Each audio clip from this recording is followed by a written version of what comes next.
CSS और PMS के लिए एक पर्टिकुलर सब्जेक्ट को कैसे प्रिपेयर करें। फर्स्ट स्टेप, हम ऑफिशियल सिलेबस को डाउनलोड कर लें।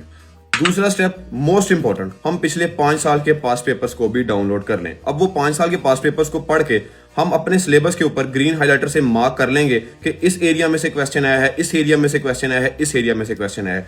वो ग्रीन हाइलाइटेड हमें ये बताएगा कि भाई एग्जामिनर के इंटरेस्ट जोन्स क्या हैं, और हम देखेंगे कि अगले साल भी उसी में से ही क्वेश्चंस आएंगे। हाँ, हमने सिर्फ यही नहीं करना, अब पूरे सिलेबस को हमने कवर कैसे करना है। हम एक किताब लेंगे, मैक्सिमम 2।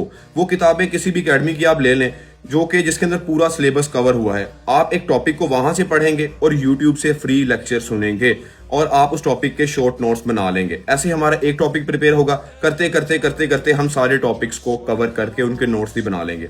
अब सबसे इंपॉर्टेंट चीज जो कि एक अच्छा कैंडिडेट करता है, जो कि आपने भी करनी है, हम आर्टिफिशियल इंटेलिजेंस को यूज करेंगे। चैट जीपीटी, ग्रोक, जिमनाई, हम इनके ऊपर जाकर प्रॉम्प्ट्स देंगे। फॉर एग्जांपल, आज मैंने टॉपिक किया इकोनॉमिक इश्यूज ऑफ पाकिस्तान। मैं चैट जीपीटी को बोलूंगा कि chat GPT give me few diverse arguments on the economic issues of Pakistan. वो मुझे 4 से 5 नए आर्गुमेंट्स दे देगा और मैं उन्हें भी अपने नोट्स के ऊपर लिख लूंगा या लिख लूंगी।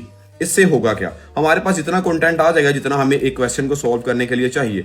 एक चीज को आपने हमेशा याद रखना है कि हमें एक क्वेश्चन सॉल्व करने के लिए 35 से 40 मिनट लगते हैं। तो हमें क्या जरूरत है कि हम 10 किताबें पढ़ें और इतना ज्यादा कंटेंट इकट्ठा कर लें इकोनॉमिक इश्यूज ऑफ पाकिस्तान के ऊपर। भाई लिख तो हम वही पाएंगे जो हमने 35 मिनट में लिखना है, तो हम उतना ही कंटेंट इकट्ठा करेंगे और उसी को ही क्रैम करेंगे। इससे आपका वर्कलोड भी कम होगा और सब्जेक्ट जल्दी कवर भी हो जाएगा। अब प्रो टिप क्या है, आपने वो 5 साल के पास पेपर्स वाले जो एरियाज है ना, उनको सबसे पहले करना है ताकि आपके सब्जेक्ट की जो कोर है और आने वाले क्वेश्चंस ज्यादा अच्छे प्रिपेयर हो जाएं। फिर उसके बाद आपने बाकी सिलेबस भी करना है और आपने चैट जीपीटी और दूसरे आर्टिफिशियल इंटेलिजेंस टूल्स को भी यूज करना है। ऐसे आपका सब्जेक्ट प्रिपेयर हो जाता है।